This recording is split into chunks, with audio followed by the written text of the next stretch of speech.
Petróleo, humo y espejos.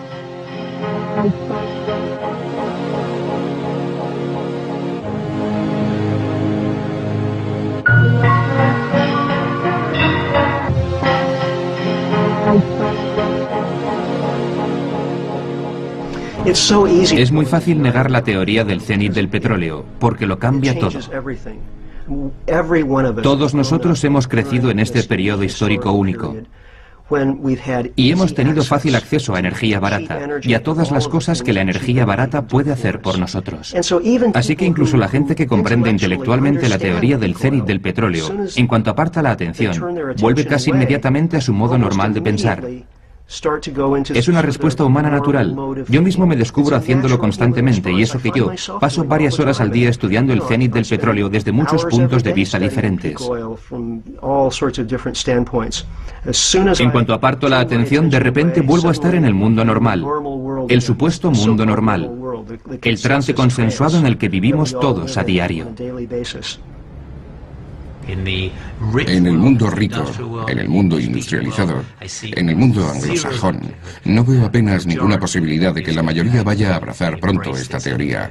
Pero, sin embargo, debido al imperativo geológico, ocurrirá, le guste a la gente o no.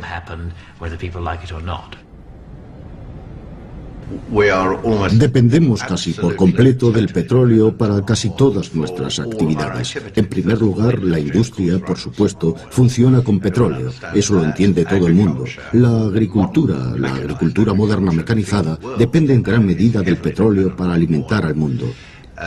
Si pensamos en el transporte, es obvio una vez más, los coches y los aviones funcionan con petróleo, con gasolina.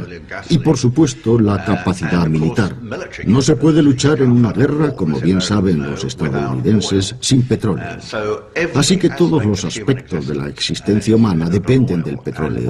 Y cuando lleguemos a ese punto, cuando lleguemos a la producción máxima, a la máxima capacidad de abastecimiento en relación con la demanda, será un momento muy importante, un acontecimiento del que mucha gente, incluido yo, opina que es algo sin precedentes en la historia de la humanidad.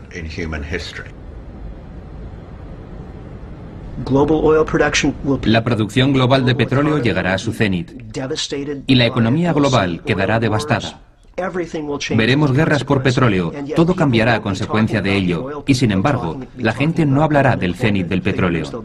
Hablarán de las cifras de desempleo, hablarán del elevado precio de los alimentos, hablarán de que no pueden viajar en avión, porque toda la industria de las líneas aéreas se habrá hundido. Solo quedarán unas cuantas compañías en funcionamiento, y los billetes tendrán unos precios astronómicos. Hablarán de la última guerra, o del último incidente terrorista, y habrán perdido totalmente de vista lo que fue la causa de todos esos efectos.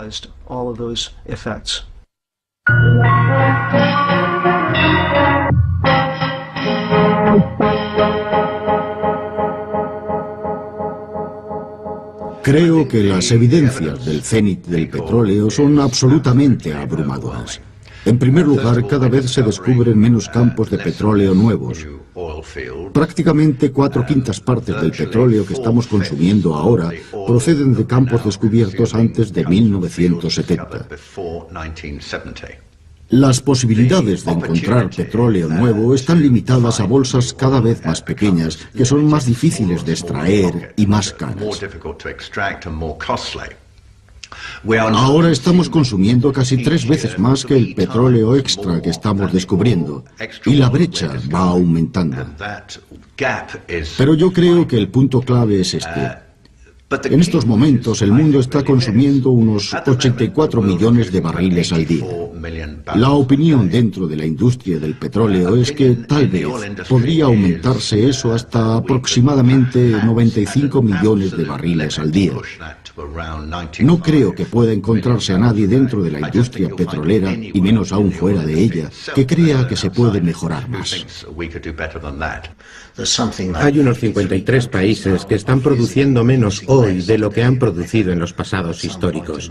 Eso es un hecho, no es una interpretación ni nada parecido.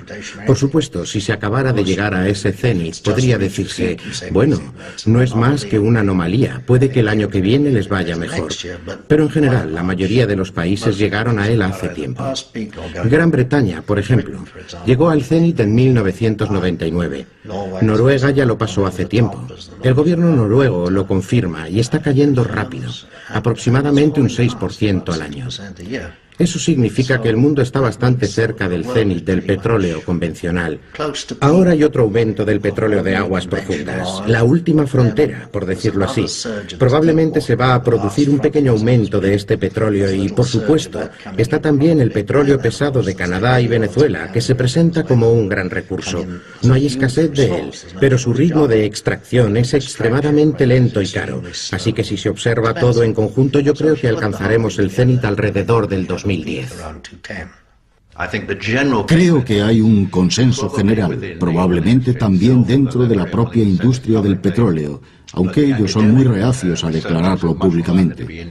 Pero los investigadores académicos, que es más fácil que sean independientes y realistas en sus análisis, creen que el cenit del petróleo tendrá lugar probablemente en torno al 2010, 2015 o algo así.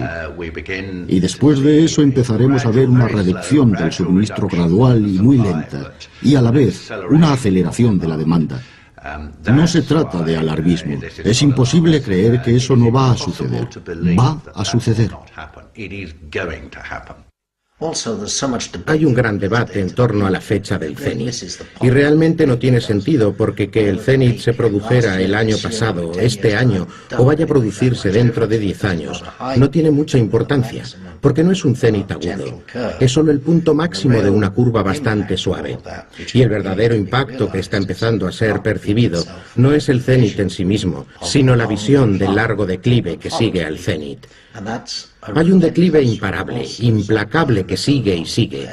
Un 2 o un 3% al año no es mucho individualmente, pero tiene un efecto muy grave en nuestro suministro y va a empeorar cada vez más. Gastamos unas 10 calorías de energía de combustible fósil por cada caloría de energía alimenticia que producimos. Esto habría sido imposible en un momento histórico anterior, antes de que tuviéramos acceso al petróleo barato. Si en la Edad Media hubiéramos gastado más energía para cultivar la comida de la que esa comida nos daba, habríamos muerto de hambre. Es gracias a este excepcional regalo de la naturaleza que son los combustibles fósiles, creados hace millones de años y almacenados, y que llevamos extrayendo tan solo un par de cientos de años, que somos capaces de soportar estos déficits de energía en nuestro sistema de alimentos. Así que en este aspecto estamos muy expuestos, y el cenit del petróleo podría significar un hambre generalizada e incluso una hambruna a escala global, si no nos preparamos para ello y empezamos a transformar nuestro sistema de alimentos para que no dependa tanto de los combustibles fósiles.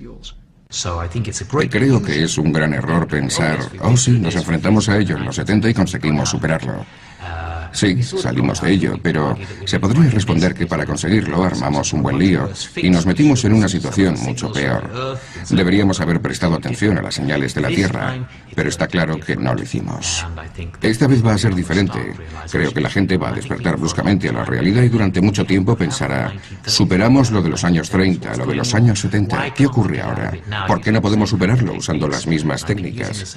Yo creo que usar las mismas técnicas, al menos algunas similares, sería un gran error, aunque no tengo duda de que por desgracia se va a intentar.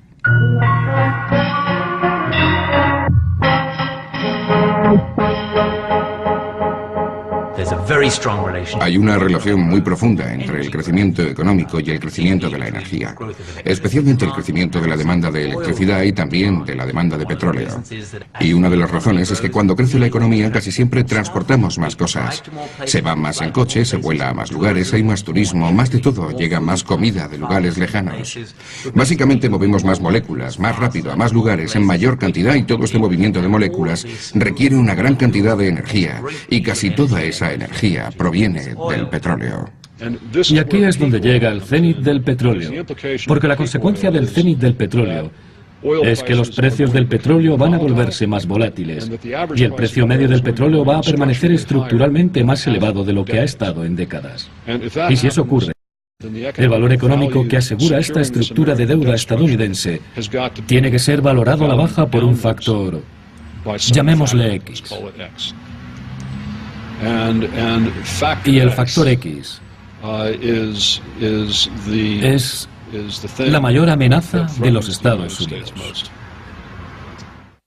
¿Qué ocurre si especialmente tu materia prima energética clave, que es el petróleo, entra en declive?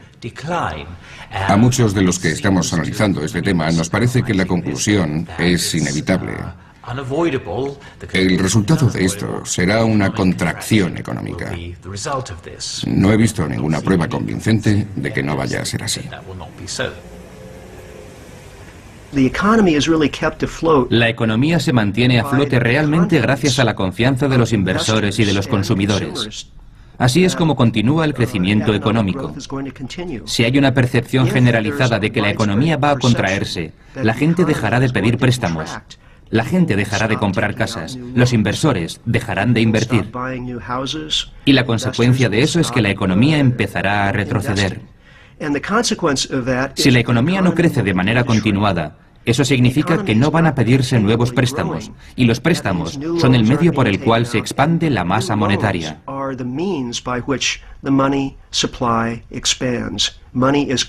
El dinero se crea a través de los préstamos.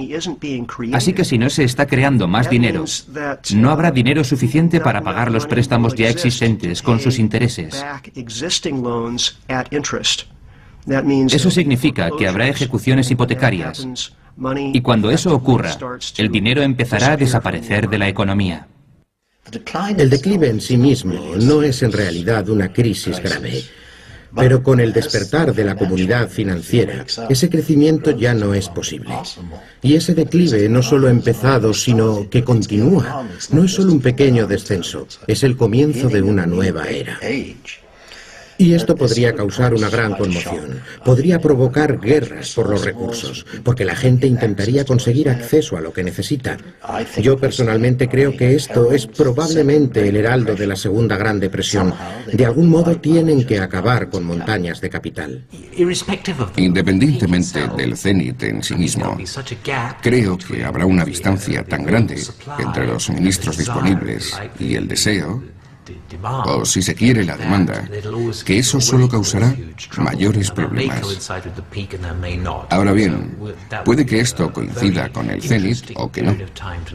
Así que será un periodo de tiempo muy interesante en lo que se refiere a la reacción del público. Cuando se empiecen a ver gasoductos, cuando se empiecen a ver gasolineras que se quedan sin gasolina, cuando se empiecen a ver camiones en las carreteras americanas y en las europeas parados porque se han quedado sin combustible e incapaces de hacer sus repartos, las estanterías de los supermercados se quedarán vacías. Cuando se empiece a ver este tipo de cosas, va a ser muy difícil para los líderes de opinión, para los medios de comunicación, los políticos, los ejecutivos de las empresas, inventar una historia que lo explique sin admitir que en realidad la razón es que hemos llegado al cenit del petróleo y nos enfrentamos al declive.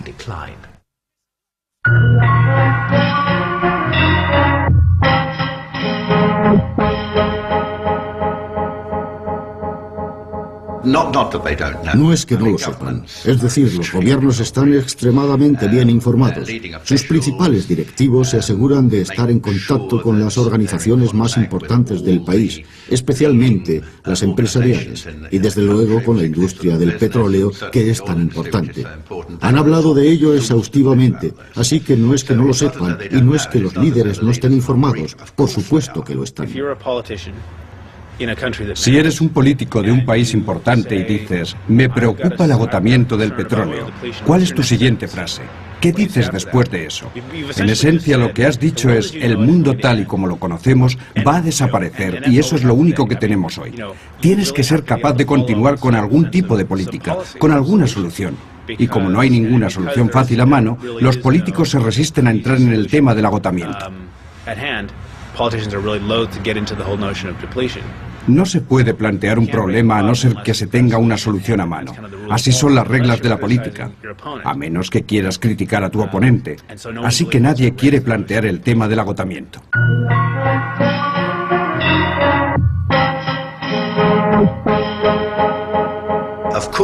Por supuesto, lo lógico sería que los políticos de todo el mundo hubieran empezado a reunirse y a hablar sobre las implicaciones y sobre todo lo que cada uno de ellos debería hacer para enfrentarse a esta amenaza. Sospecho que la razón de que eso no ocurra es que Estados Unidos, que es con mucho el país más poderoso del mundo, ha decidido que no quiere convocar una conferencia internacional para discutir cómo se va a distribuir. Tras la invasión de Irak y sus intentos de controlar el petróleo de la cuenca del Caspio, que es el segundo mayor depósito de petróleo que queda en el mundo, está claro que lo que han decidido es intentar monopolizar el suministro de este petróleo, porque petróleo es igual a poder. Sin petróleo barato, el imperio estadounidense no habría surgido jamás. Desde luego no se parecería a lo que es ahora. El petróleo barato ha sido absolutamente crítico en la construcción de la economía política, que es hoy en día Estados Unidos. Y si eliminamos el petróleo barato, esa economía política tiene que cambiar profundamente. Yo creo que los medios de comunicación dominantes han hecho un trabajo pésimo a la hora de informar sobre los acontecimientos del 11 de septiembre, sobre el cenit del petróleo y otras cosas que tienen un gran impacto en nuestras vidas. Por ejemplo, el ciudadano medio sabe mucho más sobre las costumbres personales de Brad Pitt que sobre el cenit del petróleo. ¿Y qué va a afectar a su vida en el futuro próximo? Si no tiene comida, si no tiene trabajo. Eso es algo que debería saber. Es algo para lo que necesita prepararse. Y el cenit del petróleo es el acontecimiento de nuestras vidas. Va a hacer palidecer todo lo que cualquiera de nosotros hayamos experimentado en nuestra vida hasta ese momento. Y sin embargo, no se nos dice prácticamente nada acerca de ellos. Ocurre lo mismo con el 11 de septiembre. Se trata del gran acontecimiento político supuestamente terrorista de nuestras vidas. El mundo ha cambiado profundamente como resultado de ello, y sin embargo no hay ninguna investigación real sobre ello en los medios dominantes. En lugar de eso, tenemos a muchos periodistas de investigación, independientes y valientes, a los que les resulta imposible conseguir que publiquen su trabajo en los medios. Es una situación desastrosa.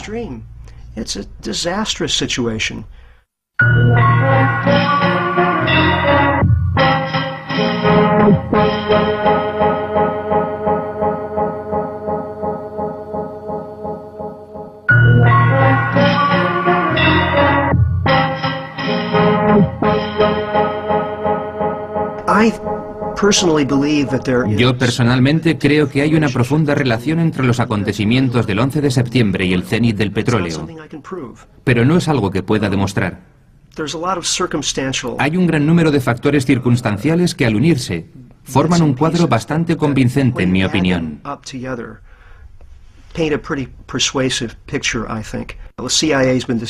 La CIA ha estado estudiando el fenómeno del cenit del petróleo desde los años 70.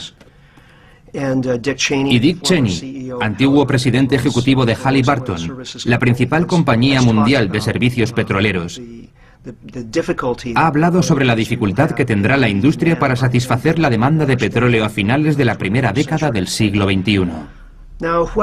Bien, ¿qué ocurrió después del 11 de septiembre? Por supuesto, los Estados Unidos invadieron Afganistán y aprovecharon la ocasión para construir bases militares por toda la región de Asia Central, que es la nueva región productora de petróleo. Se hicieron muchos descubrimientos de petróleo allí en 2000 y 2001 casualmente. Y después, ¿invaden Irak? Es imposible no ver una pauta. A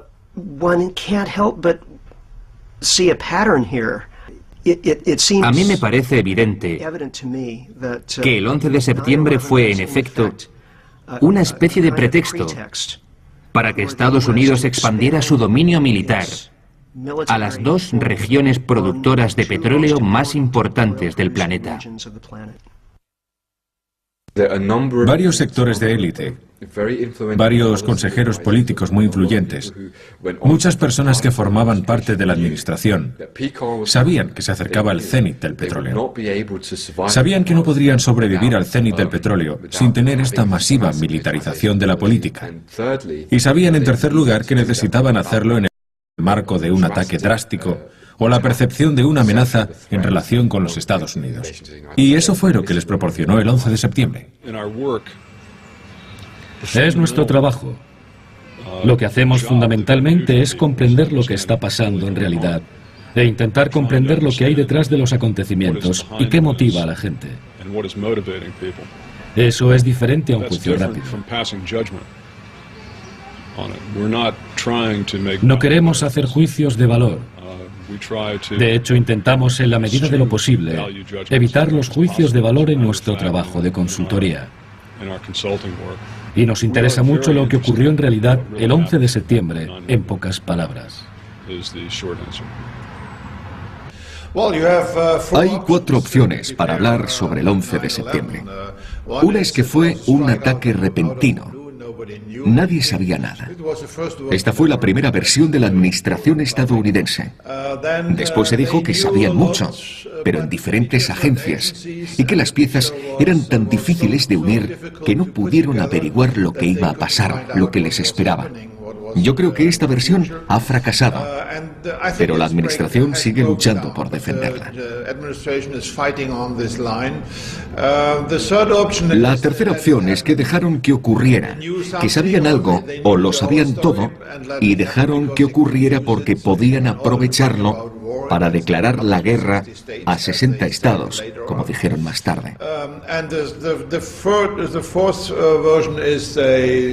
Y la cuarta versión es que lo organizaron ellos o tomaron parte en la organización.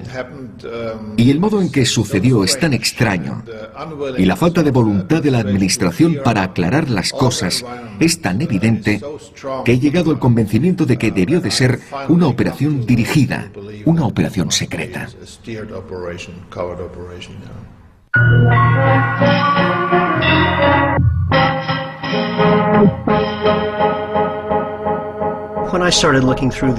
Cuando empecé a revisar el informe de la comisión del 11 de septiembre me indigné. Era un libro que saltó a la cima de las listas de los más vendidos, y los estadounidenses, millones de estadounidenses, acudían a ese informe, a ese libro, para saber lo que ocurrió realmente el 11 de septiembre de 2001. Y lo hacían dando por hecho que había habido una investigación de los hechos clara y abierta, que se habían hecho todas las preguntas relevantes y que se habían suministrado pruebas. Y está claro que ese no era el caso. Creo que el informe Kinney sobre el 11 de septiembre, que fue establecido finalmente, no es una investigación seria de lo que ocurrió y cuáles fueron las causas. Digo esto en primer lugar porque está claro que la administración Bush no quería hacerlo. Se resistieron a todas las peticiones de una investigación oficial durante meses. Y los que les convencieron, finalmente, no fueron los políticos del Congreso. Fueron las familias, las esposas de los que habían muerto el 11 de septiembre.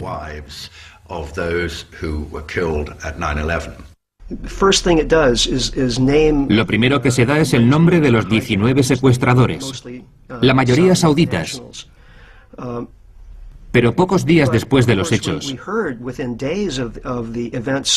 nos enteramos de que 5 o 6 de estas personas estaban sanas y salvas y vivían en Oriente Medio.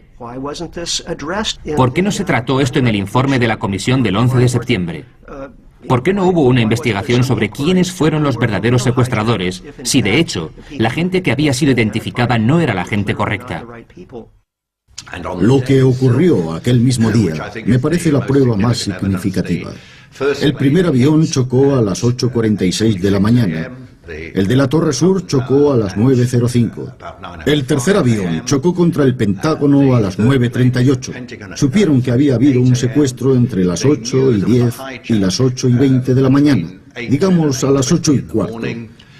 Así que lo sabían media hora antes de que chocara el primer avión, 3/4 de hora antes de que chocara el segundo y hora y media antes de que el tercer avión chocara contra su objetivo. Y ni una sola vez en ese tiempo dieron orden de despegar a un avión de guerra para que los interceptara. Eso es algo asombroso. Para empezar, tenían la base aérea de Andrews, que está a 17 kilómetros al oeste de Washington, con F-16 con una velocidad máxima de 2.400 kilómetros por hora. Podían haber llegado a la escena en 1 minuto o 2. ¿Por qué no ordenaron despegar a ninguno de ellos? Y en segundo lugar, se podría pensar, bueno, cundió el caos. Nadie sabía qué hacer. Fue una catástrofe, pero... Es un procedimiento operativo estándar. Cuando un avión se sale de su ruta, se notifica a los cazas, se avisa a los cazas para ver si el avión tiene algún problema o cuál es el problema que ha hecho que ese avión se salga de su ruta. El año anterior, al 9 de septiembre, se avisó a los cazas en 67 ocasiones. Así que la pregunta es, si se sabía que había al menos 4 aviones fuera de su ruta y se rumoreaba que podía haber hasta 11, ¿dónde estaban los cazas? ¿No estaban allí?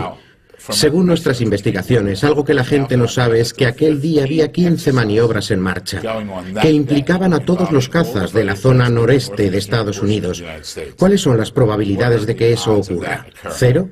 Es decir, el 100% de probabilidades de que no ocurra, a no ser que estuviera preparado de antemano.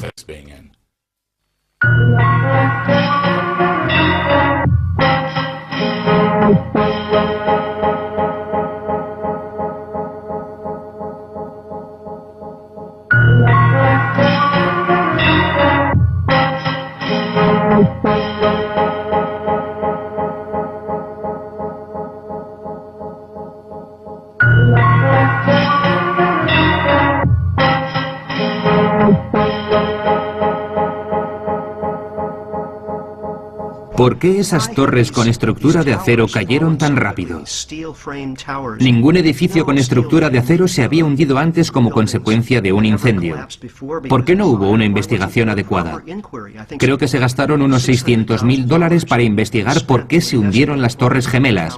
Y en cambio, se gastaron aproximadamente 52 millones para investigar si Bill Clinton había tenido una aventura. Es absurdo. Ha habido muchos incendios en diferentes edificios antes y después. Creo que en Filadelfia, Pensilvania, de donde soy yo, hubo un incendio en el edificio Meridian. Todo se llenó de humo y murieron varios bomberos, pero el edificio no se derrumbó. Los edificios no se derrumban como consecuencia del fuego. Nunca lo habían hecho antes y no lo han hecho después. Un ejemplo perfecto es lo que ocurrió en febrero de 2005. Un edificio de 40 o 50 plantas de Madrid, España, ardió fuera de control. Las llamas eran enormes.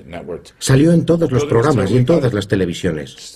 El edificio quedó totalmente destruido. Pero se mantuvo en pie, siguió en pie. Lo están derribando ahora. Yo mismo lo he visto. Lo están desmontando viga a viga. Los edificios de acero y hormigón no se derrumban como consecuencia de un incendio. Sé que resulta difícil de creer, pero nosotros defendemos que se derrumbaron porque hubo una implosión, porque hubo explosivos. El edificio número 7, al otro lado de la calle, desde las torres norte y sur, se incendió, pero ningún avión chocó contra él. A las 5:20 de la tarde, el dueño del edificio, Larry Silverstein, recibió una llamada del departamento de bomberos, en la que le dijeron que no podían apagar el incendio.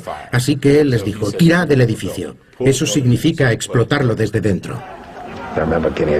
Recuerdo que recibí una llamada del jefe del departamento de bomberos y me dijo que no estaban seguros de si podrían contener el fuego. Y yo le dije, ¿sabe? Hoy hemos sufrido unas pérdidas terribles. Tal vez lo más inteligente sea tirarlo. Así que tomaron la decisión de tirarlo y más tarde vimos cómo se derrumbaba el edificio. Se derrumbó sobre sí mismo. Esto es significativo porque las torres norte y sur también se derrumbaron sobre sí mismas. También es significativo porque los restos del edificio 7 fueron material pulverizado y los restos de las torres norte y sur fueron material pulverizado. En los cimientos del edificio 7 encontraron acero derretido a 1500 grados y en los cimientos de las torres norte y sur encontraron acero derretido a 1500 grados. Por lo que yo sé, 1 más 1 siguen siendo 2. Y eso es un hecho que la gente puede comprobar. Cuando se usa termita para cortar acero, deja hierro fundido. Y 2 científicos ingenieros que estuvieron en el World Trade Center en las semanas posteriores al 11S aseguraron haber visto grandes cantidades de hierro fundido. Y resulta que en los cimientos del World Trade Center se encontraron charcos de hierro fundido cuando por fin llegaron a ese nivel. Eso indica que se alcanzaron temperaturas muy altas mediante el uso de termita.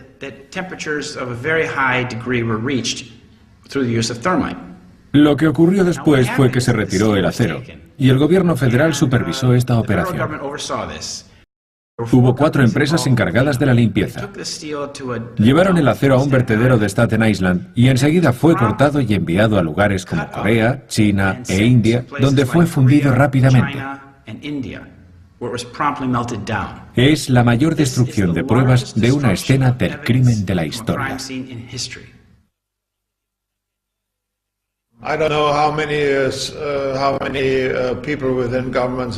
No sé cuánta gente dentro de los gobiernos tiene dudas. Creo que los servicios secretos lo saben muy bien. Tienen profesionales que saben que esto no pudo ocurrir tal y como la administración estadounidense se lo está contando al público. Hay expertos que aceptarían disentir. Pero mantener esto y llevarlo a un nivel operativo es muy difícil para los gobiernos, porque la administración estadounidense está luchando con todas sus fuerzas contra cualquiera que ponga en duda su versión de los hechos. Podemos darnos cuenta de que se está dando forma a la historia para que sea coherente consigo misma. No necesariamente coherente con los hechos o con los testimonios previos. Basta con que sea coherente internamente para que se convierta en el nuevo mito que los estadounidenses y el resto del mundo crean acerca del 11S. De hecho, aún no sabemos lo que ocurrió aquel día. No sabemos quién estuvo detrás de aquello. Y eso afecta gravemente a nuestra comprensión de lo que está pasando hoy en el mundo. El uso de teoría de la conspiración como algo despectivo, casi como un epíteto, es algo que los propagandistas han perfeccionado a lo largo de las décadas. Y es una herramienta muy útil para eliminar las disensiones elocuentes, otros puntos de vista y la información que podría resultar incómoda para una agenda política. Yo creo que forma parte de la cultura política. Está arraigado dentro de nosotros. La idea de que nuestros líderes pudieran cometer atrocidades contra nuestros propios civiles es tan moralmente horrible, aterradora, que no le podemos dar crédito. Y creo que eso se remonta al modo en que nuestra cultura se ha desarrollado a lo largo de los años. La idea de que la civilización occidental tiene arraigadas ciertas categorías morales que nos impiden llevar a cabo determinado tipo de actos. La gente no quiere creer que ocurrió, pero debemos recordar la historia. Los alemanes no creían lo que estaba ocurriendo en los años 30 y 40. Los judíos no creían lo que estaba ocurriendo por toda Europa. La gente de Estados Unidos no quería aceptar lo que estaba ocurriendo entonces. Deberíamos recordar la historia y darnos cuenta de que este tipo de hechos han sucedido y de que más vale que tomemos medidas antes de que sea demasiado tarde.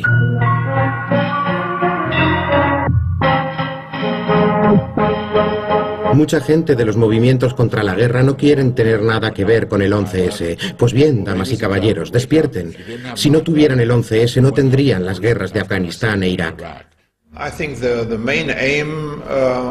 Yo creo que el principal objetivo de la administración Bush está desglosado o explicado en el proyecto para el nuevo siglo estadounidense.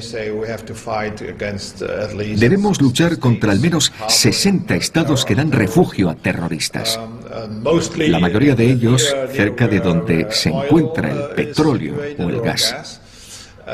Y para conseguir apoyos para esta guerra, es necesario tener este nuevo terrorismo internacional. Gran parte de los planes de la guerra contra el terror son anteriores al 11S. Y puede verse hasta qué punto llegaba la desesperación de los líderes gubernamentales de Occidente, no solo de Estados Unidos, en lo que se refiere a la inminente crisis planteada por el cenit del petróleo. Hay varios estudios que demuestran que eran conscientes hace tiempo de la crisis del cenit del petróleo. La idea era reforzar la política exterior estadounidense con la política energética y combinar las dos. Y menciona Oriente Medio, menciona el Golfo Pérsico y menciona Irak. No se trata tanto de una guerra contra el terrorismo, es una guerra para garantizar el control de la distribución. Y en ese sentido no hay ninguna diferencia en absoluto con los movimientos de Rockefeller para controlar la industria petrolera norteamericana a finales del siglo XIX. Que no fueron tanto unos movimientos para controlar la extracción de petróleo. El genio de Rockefeller estuvo en ver que si controlabas la distribución, controlabas la industria. Y esto mismo sigue siendo cierto hoy en día, extrapolado al mercado global.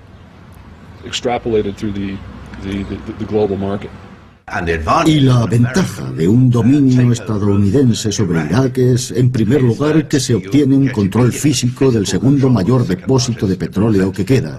Y en segundo lugar, si algo ocurre en Arabia Saudí, estás a la vuelta de la esquina. Y si tienen una serie de bases estadounidenses en Irak, que es lo que creo que ocurrirá, tendrán el control de Oriente Medio, y eso es de lo que se trata. Creo que para hacer eso, para expandir su poder, para explicarle al mundo algo más aceptable que el hecho de que querían controlar el resto del petróleo que queda, los estadounidenses necesitaban algún tipo de fachada, algún tipo de explicación, algo racional. Y para eso necesitaban un nuevo enemigo tras la caída de la Rusia soviética con el derrumbamiento del muro de Berlín en 1989. Y convenientemente, la amenaza islámica se convirtió en ese nuevo enemigo. Pero la pregunta que hay que hacerse es, mirando atrás, ¿cuánta de esa gente fue financiada o entrenada por la CIA o el MI6 en el pasado? O incluso actualmente. ¿Y hasta qué punto las acciones de los británicos y los estadounidenses en Oriente Medio han creado las circunstancias para que la gente se involucrara en esas organizaciones? Es un choque de civilizaciones. Este fue un tema que se planteó a comienzos de los 90. Sam Huntington nos dijo que debíamos tener enemigos nuevos. De lo contrario, las sociedades occidentales no serían capaces de ir en cabeza. Así que esta es la idea que subyace detrás de todo esto. Yo no creo en Osama Bin Laden, no creo en Al-Qaeda. Creo que todo esto ha sido creado por las continuas tramas de los servicios de inteligencia y propaganda. La noción de la guerra estadounidense contra el terrorismo es sencillamente un fraude. No hay ninguna guerra contra el terrorismo. Los angloamericanos apoyan a los terroristas cuando y donde les conviene, desde Chechenia a Cuba u otras partes del mundo. La mayor parte de la investigación de mi libro, La guerra contra la verdad, tiene que ver con el papel de Al-Qaeda como instrumento de operaciones occidentales encubiertas. Y en mi opinión esto socava fundamentalmente todo el concepto de la guerra contra el terror, toda la visión que nos han dado del 11S y de lo que ocurrió. Porque si Al-Qaeda es un instrumento de operaciones secretas en lugar de un enemigo de Occidente, entonces la guerra contra el terror no existe. Esto es realmente el quid de la cuestión. Se trata de una estrategia típicamente británica. Seguramente les suena el nombre del brigadier general Sir Frank Kitson. Era el oficial británico de operaciones en Kenia en la época del Mau Mau. Lo que Kitson vio, y que es algo que los comandantes saben desde hace siglos o milenios, es que si tienes una organización nacionalista clandestina y quieres desacreditarla, debes crear tu propia organización nacionalista clandestina paralela. Entonces los envías, deben tener el mismo nombre, deben tener una bandera falsa y haces que cometan atrocidades tremendas. Lógicamente la culpa recaerá sobre la organización original, relativamente benigna, que quedará desacreditada, será demonizada y tú conseguirás una ventaja política. Escribió un libro llamado Operaciones de baja intensidad. La técnica se conoce como técnica de antibanda o pseudobanda. Al-Qaeda es, en el sentido más amplio, una pseudobanda o antibanda creada por los servicios de inteligencia de Estados Unidos, Gran Bretaña e Israel. Es una antibanda contra los nacionalismos árabes normales. Cualquiera que tenga un plan positivo de reforma, independencia o desarrollo en cualquier lugar del mundo árabe será etiquetado como Al-Qaeda. La reducción al absurdo de esto es que después de que el presidente Chávez de Venezuela se lo hiciera pasar mal a Bush en varias conferencias y tomara medidas para socavar el dólar, está siendo acusado de ser un miembro de Al-Qaeda. Así que es evidente lo fácil que resulta demonizar a alguien una vez que se tiene una buena técnica de antibanda en marcha. Ahora está documentado sin ningún género de duda, a través de archivos históricos, que la CIA y el MI6 se asociaron con elementos paralelos muy secretos de los servicios de inteligencia europeos y orquestaron ataques terroristas para movilizar a la opinión pública contra la izquierda, contra los comunistas, y así sucesivamente. Si la gente supiera que esto fue lo que ocurrió, se escandalizaría. Y esto fue lo que ocurrió, no hay ninguna duda. El mejor libro sobre ello es Los ejércitos secretos de la OTAN, de Daniel Ganser, y es un trabajo académico muy serio. En los Estados Unidos existe un consenso oligárquico, inspirado por los neoconservadores, inspirado por Samuel Huntington y el resto de ellos, según el cual sin una imagen enemiga no puede haber una sociedad oligárquica. En última instancia, esto responde al por qué. ¿Por qué, si nos fijamos en esto, debemos preguntarnos? ¿Terrorismo? ¿Guerra sin fin? ¿Por qué? ¿A quién beneficia? Aquellos a los que beneficia son los beneficiarios del sistema actual, los financieros, sobre todo. Creen que sin la distracción de una guerra no podrían mantener las relaciones sociales, las relaciones de propiedad en su forma actual. Y están decididos a conseguirlo, así que han fabricado, en medio de una histeria absoluta, un enemigo externo en gran parte ficticio. ¿Recuerdan 1984 de George Orwell? En un momento, Julia dice, ni siquiera creo que haya una guerra. No es más que una farsa para mantener a la gente bajo control. Creo que Orwell comprendía muy bien algunos de estos mecanismos psicológicos. En mi opinión, está absolutamente claro que los estamentos más elevados de nuestros gobiernos han tomado la decisión consciente de permitir y hacer proliferar la amenaza terrorista. Esto justifica la militarización a gran escala de la política, no solo en lo que se refiere a política exterior, sino también en casa, aplastando las libertades civiles, criminalizando a los disidentes, introduciendo una legislación terrorista draconiana que permite a los gobiernos tener aún más poder contra la libertad de expresión y contra la movilización pública.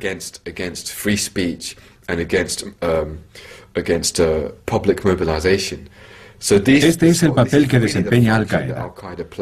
Desempeña un papel fundamentalmente funcional de muchísimas maneras, impulsando operaciones secretas, garantizando directamente los intereses del petróleo y el gas y generando indirectamente la justificación y el marco ideológico que es necesario para legitimar toda esta estructura de violencia absurdamente represiva que tenemos en la actualidad, llamada guerra contra el terrorismo.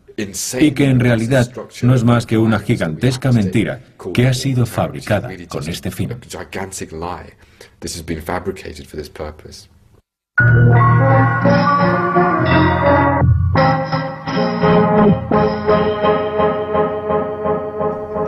Cuando el impacto económico del cenit del petróleo se haga patente, habrá una tasa de desempleo muy elevada. Y siempre que un país cae en esta confusión económica, se producen tensiones sociales como consecuencia. Por ejemplo, en los años 30, llegó a preocupar seriamente a las empresas americanas que los Estados Unidos cayeran en manos de un gobierno comunista.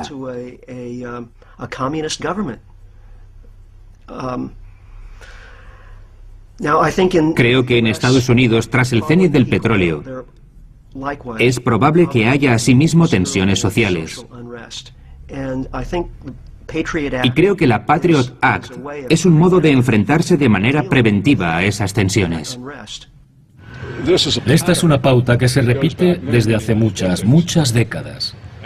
Y la participación de los servicios de inteligencia militares, la participación de la CIA y estas organizaciones dentro de las fronteras de Estados Unidos es algo que está ampliamente documentado en obras eruditas y no hay que ser un radical para saberlo.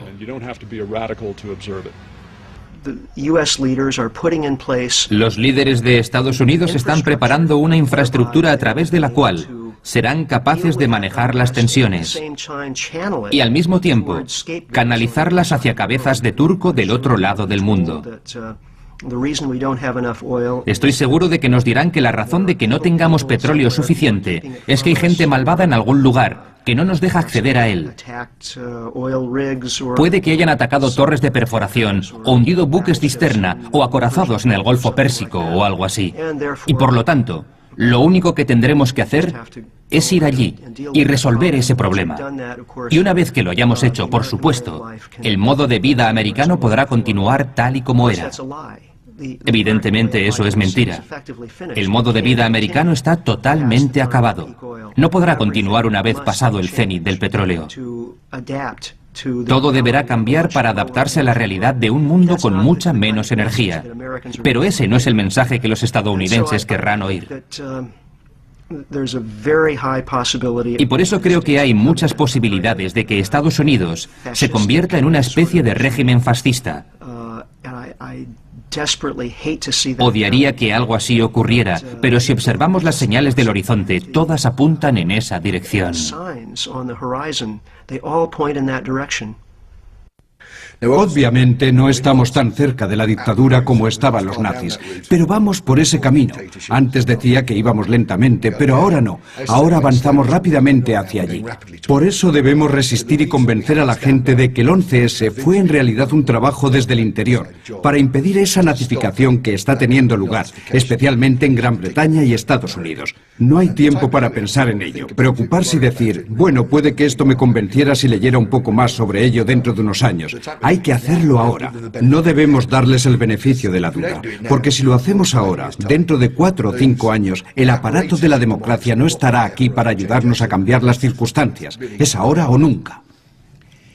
Si nos fijamos en cómo Bush defiende su política en Irak, veremos que no usa argumentos sobre Irak. Cuando se llega al corazón del asunto, utiliza argumentos del 11S. Si le preguntan, ¿por qué han tenido que morir 2.000 personas en Irak sin ningún motivo? La respuesta es el 11S, las lecciones del 11S. Sé que es duro, pero estas son las lecciones del 11S. Con esa clase de demagogia es capaz de mantener la lealtad de un 30 o 35% del público norteamericano. Con el 30 o 35% de la gente podrá permanecer en el cargo y proseguir la guerra indefinidamente. Podrá pasar a una guerra más amplia. Podrá fabricar nuevos 11S para fortalecer esa base. Él y Cheney podrán provocar incidentes que conducirán a una guerra contra Irán, contra Siria, contra Venezuela, contra Corea del Norte. Esto no tiene fin, no tiene límites. El único modo de empezar a desgastar, a erosionar, a resquebrajar esta base del 30-35% es comenzar por desmantelar el mito del 11 de septiembre. Porque sin una correcta información, sin una correcta comprensión del mundo, no se puede tener una democracia funcional. Si la gente no sabe lo que está pasando y si la gente no comprende lo que están haciendo sus líderes, no hay democracia. Este es el mayor problema. Porque mientras los estadounidenses sean tan susceptibles a la propaganda a través de la televisión y los medios de comunicación, no veo cómo podrán librarse del aprieto en el que están. La negación es de hecho la actitud por defecto. Todos vivimos en ella constantemente. Y hace falta un esfuerzo deliberado para sacar la cabeza de ese estado de negación y tomar una bocanada de aire fresco y ver de verdad lo que está ocurriendo.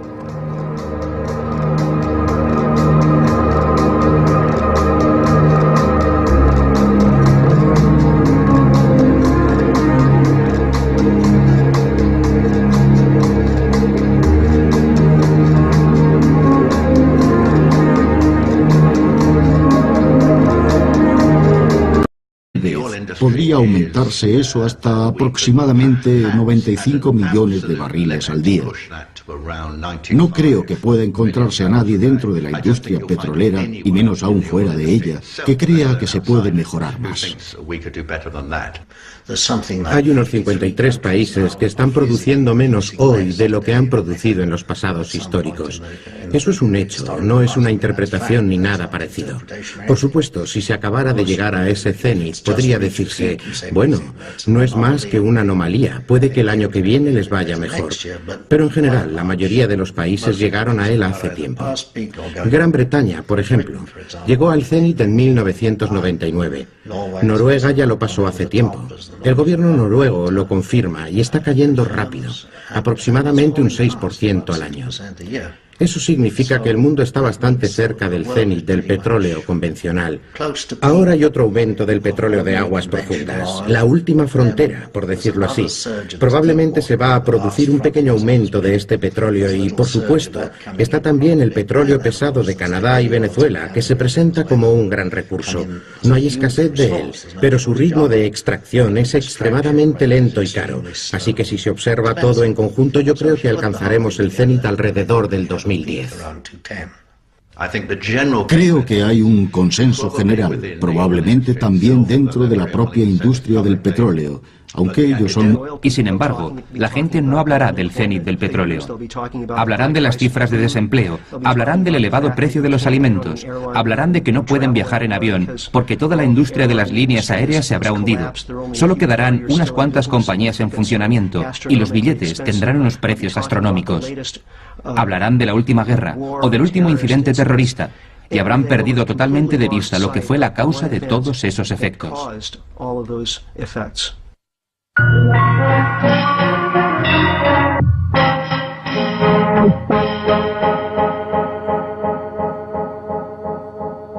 Creo que las evidencias del cenit del petróleo son absolutamente abrumadoras.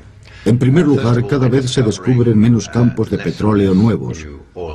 Prácticamente 4/5 partes del petróleo que estamos consumiendo ahora proceden de campos descubiertos antes de 1970. Las posibilidades de encontrar petróleo nuevo están limitadas a bolsas cada vez más pequeñas, que son más difíciles de extraer y más caras. Ahora estamos consumiendo casi 3 veces más que el petróleo extra que estamos descubriendo, y la brecha va aumentando. Pero yo creo que el punto clave es este. En estos momentos el mundo está consumiendo unos 84 millones de barriles al día. La opinión dentro de la industria del petróleo es que están muy reacios a declararlo públicamente. Pero los investigadores académicos, que es más fácil que sean independientes y realistas en sus análisis, creen que el cenit del petróleo tendrá lugar probablemente en torno al 2010, 2015 o algo así. Y después de eso empezaremos a ver una reducción del suministro gradual y muy lenta, y a la vez una aceleración de la demanda. No se trata de alarmismo. Es imposible creer que eso no va a suceder. Va a suceder. Hay un gran debate en torno a la fecha del cenit, y realmente no tiene sentido porque que el cenit se produjera el año pasado, este año, o vaya a producirse dentro de 10 años, no tiene mucha importancia, porque no es un cenit agudo, es solo el punto máximo de una curva bastante suave. Y el verdadero impacto que está empezando a ser percibido no es el cenit en sí mismo, sino la visión del largo declive que sigue al cenit. Hay un declive imparable, implacable que sigue y sigue. Un 2 o un 3% al año no es mucho individualmente, pero tiene un efecto muy grave en nuestro suministro y va a empeorar cada vez más. Gastamos unas 10 calorías de energía de combustible fósil por cada caloría de energía alimenticia que producimos. Esto habría sido imposible en un momento histórico anterior, antes de que tuviéramos acceso al petróleo barato. En el mundo rico, en el mundo industrializado, en el mundo anglosajón, no veo apenas ninguna posibilidad de que la mayoría vaya a abrazar pronto esta teoría. Pero, sin embargo, debido al imperativo geológico, ocurrirá, le guste a la gente o no.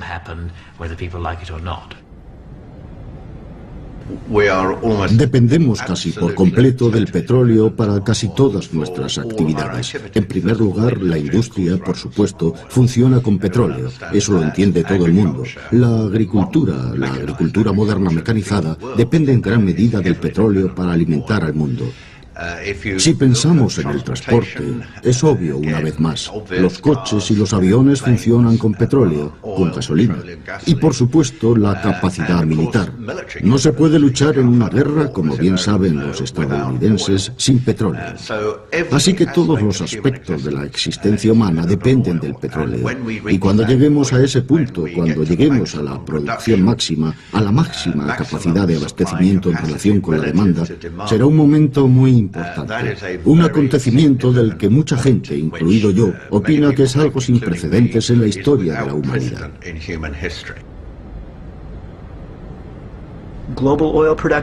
La producción global de petróleo llegará a su cenit y la economía global quedará devastada. Veremos guerras por petróleo, todo cambiará a consecuencia de ello.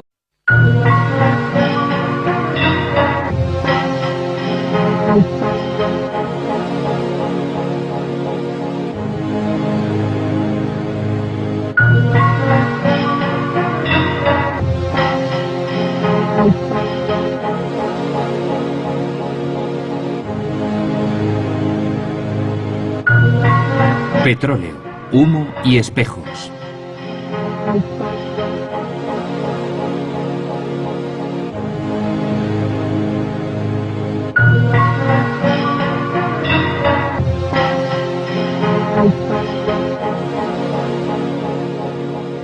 Es muy fácil negar la teoría del cenit del petróleo, porque lo cambia todo. Todos nosotros hemos crecido en este periodo histórico único. Y hemos tenido fácil acceso a energía barata y a todas las cosas que la energía barata puede hacer por nosotros. Así que incluso la gente que comprende intelectualmente la teoría del cenit del petróleo, en cuanto aparta la atención, vuelve casi inmediatamente a su modo normal de pensar. Es una respuesta humana natural. Yo mismo me descubro haciéndolo constantemente, y eso que yo paso varias horas al día estudiando el cenit del petróleo desde muchos puntos de vista diferentes. En cuanto aparto la atención, de repente vuelvo a estar en el mundo normal, el supuesto mundo normal, el trance consensuado en el que vivimos todos a diario.